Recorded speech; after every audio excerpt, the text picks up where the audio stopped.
This is a day of affirmation, a celebration of liberty. We stand here in the name of freedom.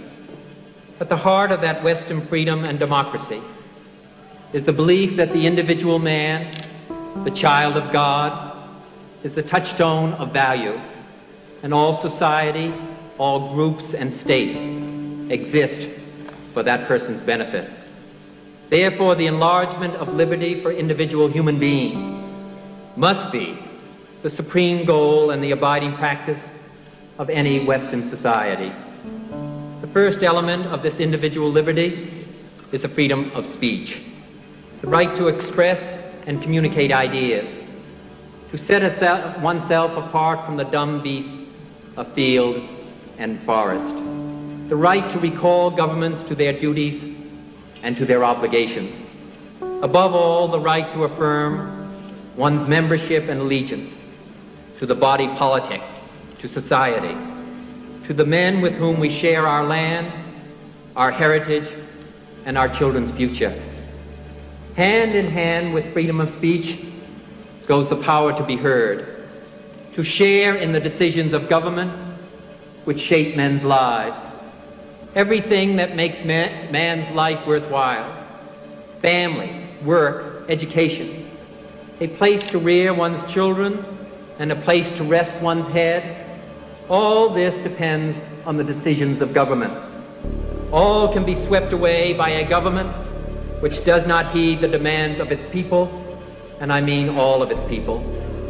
Therefore, this essential humanity of man can be protected and preserved only where government must answer, not just to the wealthy, not just to those of a particular religion, not just to those of a particular race, but to all of the people. And even government, by the consent of the governed, as in our own Constitution, must be limited in its power to act against its people, so that there may be no interference with the right to worship, but also no interference with the security of the home.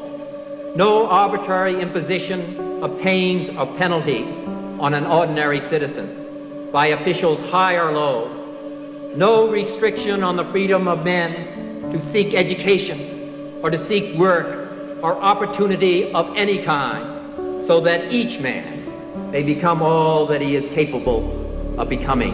Many nations have set forth their own definitions and declarations of these principles, and there have often been wide and tragic gaps between promise and performance, ideal and reality. Yet the great ideals have constantly recalled us to our own duties. And with painful slowness, we in the United States have extended and enlarged the meaning and the practice of freedom to all of our people.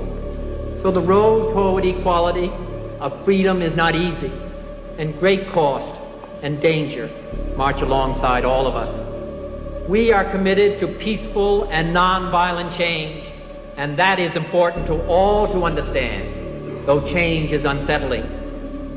Still, even in the turbulence of protest and struggle, is greater hope for the future, as men learn to claim and achieve for themselves the rights formerly petitioned from others.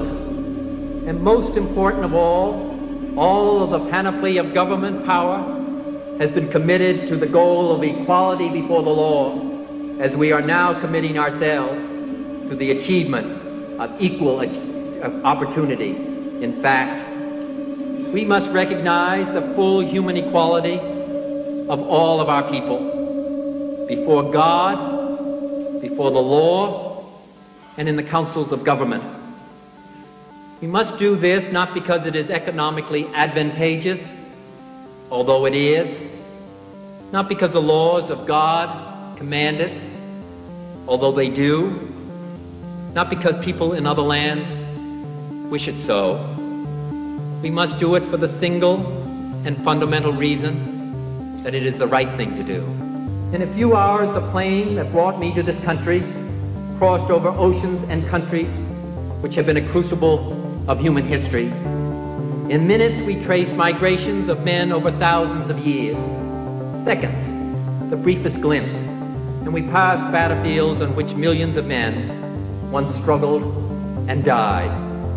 We could see no national boundaries, no vast gulfs or high walls dividing people from people, only nature and the works of man, homes and factories and farms, everywhere reflecting man's common effort to enrich his life.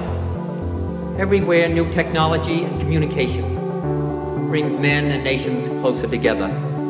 The concerns of one inevitably become the concerns of all.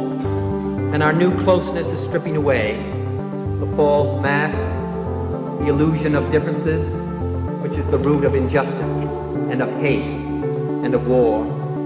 Only earthbound man still clings to the dark and poisoning superstition that his world is bounded by the nearest hill. His universe ends at river shore. His common humanity is enclosed in the tight circle of those who share his town or his views and the color of his skin.